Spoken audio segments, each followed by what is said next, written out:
Hi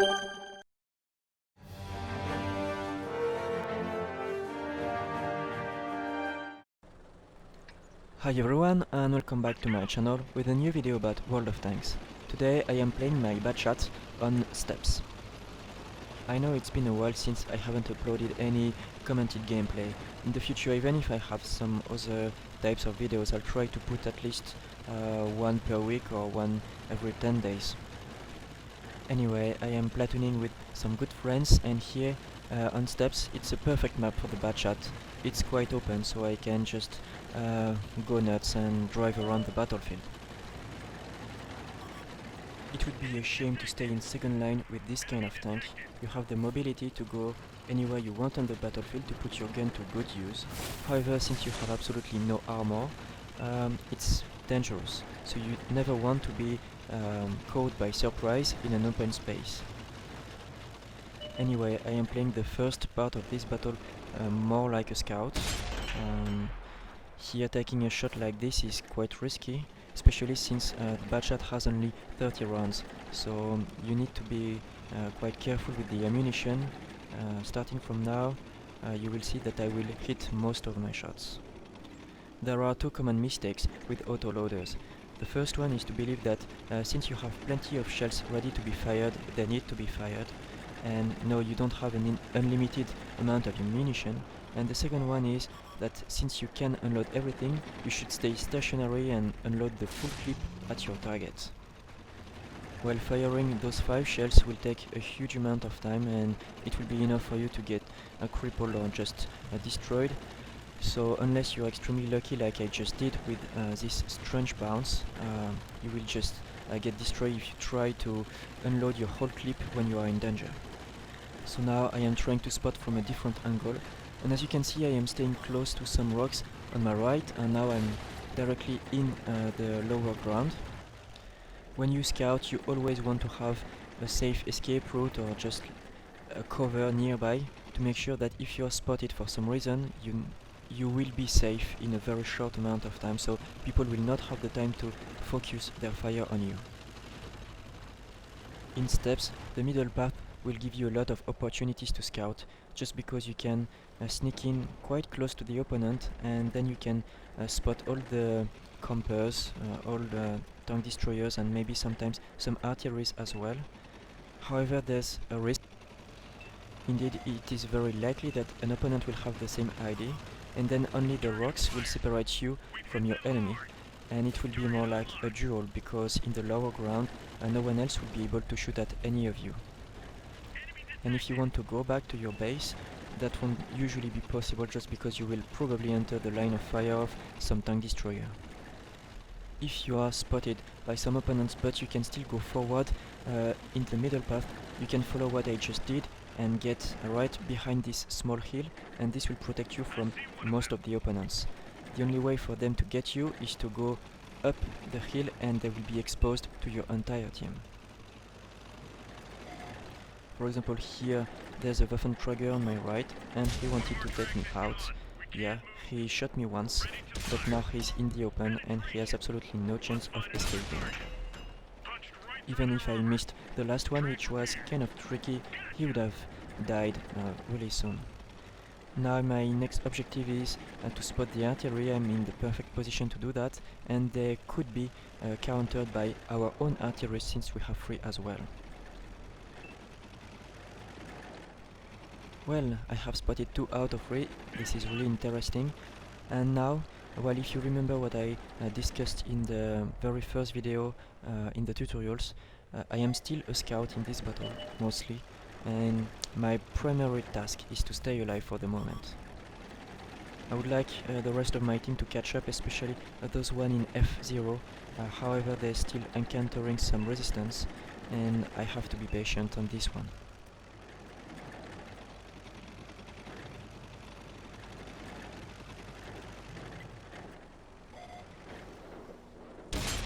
This first shot was acceptable, but this second one forced me to stay immobile in front of many opponents. I still don't know if it was a good idea. I mean, technically I took out one of the biggest guns of the enemy team.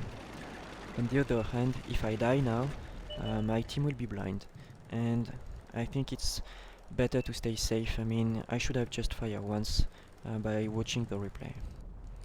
Now my team is catching up, so my main objective is to spot as many opponents as I can, just to give them the information, for example if they are going to be flanked or not. I hate staying immobile, especially in the Bachat. Most of the game, as you can see, I just moved around, but sometimes you are forced, just because it would be too risky at the moment. There are still a lot of opponents just where my gun is pointing at, and I cannot go alone.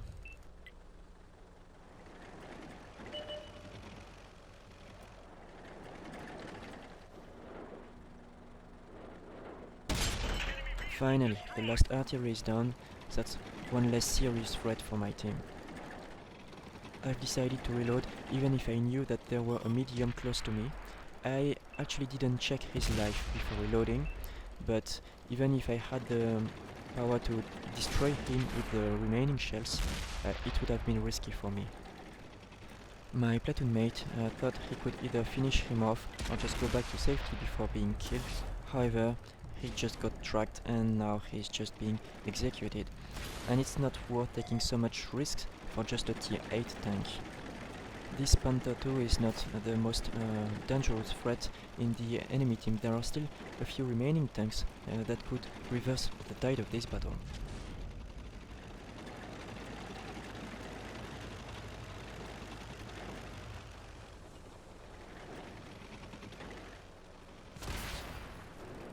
This one, for example. And he was kind enough to show me his flank, probably because he was facing those two tank destroyers located on my left. This situation clearly shows that taking an opponent into a crossfire is just deadly. The Object 263 is a pain to take down frontally, especially if he's hiding his lower glacis.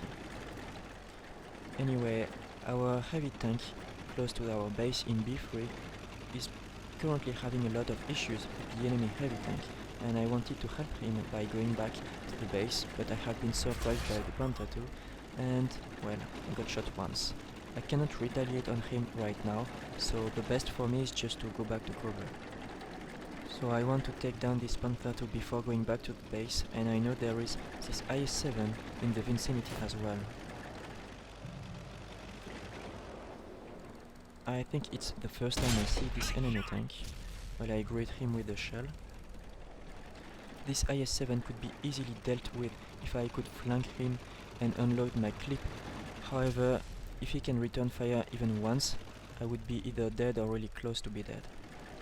His alpha is 440 points of damage, and if we include the RNG plus 25%, well, I could be dead. And now I have taken one shot from this Panther 2.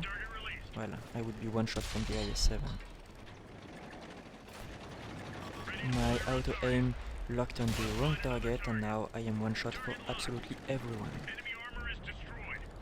Now the battle is far from being won. There are still two remaining tanks, two tier 10 heavy tanks, so extremely dangerous, and one of them is being quite close to our artillery, and it means that the artillery is not going to help us on the IS-7 just because it will be focused on the other heavy tank. So now, should I go back to protect my artillery or should I help those tank destroyers? This is quite a tough decision, and I am going to go for the least intuitive solution. You could argue that helping my artillery now is the best solution, just because it would relieve her from a huge threat, and then she could be able to help me for the IS-7. Also, the T-67 is a threat for our base. But actually he didn't want to cap, he was just going straight for the artillery. So why the IS-7? So why am I going for the IS-7? Well, mostly because he's distracted, and I have been able to flank him. On one-on-one, the IS-7 is extremely dangerous at any range, even long range, because I wouldn't be able to aim clearly at his weak spots. Frontally, it's impossible, and on the flank he has a very strong spaced armor, which means it's very dangerous to take him down, and I would still need to surprise him if I don't want to have some return fire. The T-57, however, is another kind of tank. It's also deadly at any range. However, I have one advantage over him. is that I have a better view range, so I can surprise him, and also I can pierce him from any angle, even frontally. So I'll just have to make sure that he's spotted and not me. I didn't anticipate him in the middle path just because I was pretty sure he would know that he wouldn't have the time to help his friend, but now we are in a tough situation and basically I'm just taking some distance. I definitely can't go left or right because I would be easily spotted and I don't want that. And I also cannot take the risk of turning around just because if he's moving in my direction, I would be an easy target. Now I have enough distance and I am close to some covers, so I can go back. And what I want is just to find another angle at him and take advantage of my better camouflage.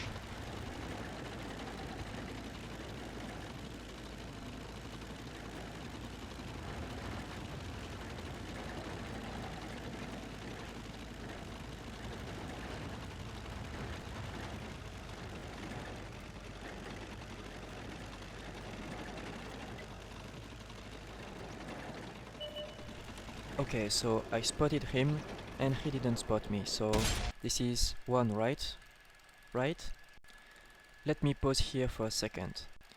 The next video I will upload will be dedicated to accuracy and aiming. This will be the episode 201 of the tutorials for World of Tanks. I will explain, among other things, if you need to aim properly at the opponent by letting the reticle shrink entirely to focus your fire, or if you can afford to fire on the move. Here I had all the time I wanted to make this aim perfect, and I did not. This is a huge mistake which could have made us lost the game, really. First, I need to reload. Second, I have given my position, I am spotted now. And third, since I am in the open, it's his accuracy versus mine. I am one shot, he is not, so this is going to be a tough fight, and I could have avoided entirely this just by aiming properly the first time. He would have been one shot and I would have had the advantage.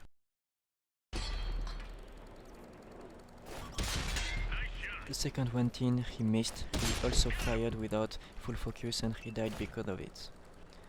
I got lucky, but as you can see, even if you're doing a great game overall, you are not safe from stupid mistakes and you can lose the game at any time. So that's it for today. I hope you enjoyed the replay. Thank you for watching and see you in the next video.